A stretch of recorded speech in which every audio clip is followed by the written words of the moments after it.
വിരലിൻ്റെ കാര്യത്തിലാണേലും യാത്രയുടെ കാര്യത്തിലാണേലും രണ്ടും മുറിഞ്ഞു പോകാതെ തുന്നിച്ചേർത്തത് കിംസ് അൽ ഷിഫയിലെ ഹാൻഡ് ആൻഡ് റിസ്റ്റ് സെൻ്ററാണ്. Hand and wrist centre, KIMS Al Shifa hospital, Perinthalmanna.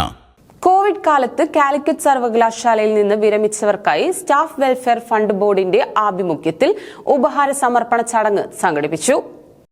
Covid കാലത്ത് കാലിക്കറ്റ് സർവകലാശാലയിൽ നിന്ന് വിരമിച്ചവർക്കായി സ്റ്റാഫ് വെൽഫെയർ ഫണ്ട് ബോർഡിന്റെ ആഭിമുഖ്യത്തിൽ ഉപഹാര സമർപ്പണ ചടങ്ങ് സംഘടിപ്പിച്ചു. 2020 മാർച്ച് മുതൽ 2021 മെയ് വരെയുള്ള കാലയളവിൽ വിരമിച്ച 74 പേർക്കായാണ് പരിപാടി നടത്തിയത്. ഇവരിൽ ഭൂരിഭാഗം പേർക്കും ഓൺലൈനായാണ് യാത്രയയപ്പ് നൽകിയിരുന്നത്. ചടങ്ങ് രജിസ്ട്രാർ ഡോക്ടർ ഡിനോജ് സെബാസ്റ്റ്യൻ ഉദ്ഘാടനം ചെയ്തു. പരീക്ഷാ controller doctor DP Godwin Samraj അധ്യക്ഷത വഹിച്ചു. Finance officer V Anwar, welfare fund board ഭാരവാഹികളായ P Nisha, Habeeb Koyathangal, KP Pramod Kumar, TM Nishanth, സംഘടനാ പ്രതിനിധികളായ VS Nikhil, K Praveen Kumar, TV സെമിൽ, TK Jayaprakash തുടങ്ങിയവർ പങ്കെടുത്ത് സംസാരിച്ചു.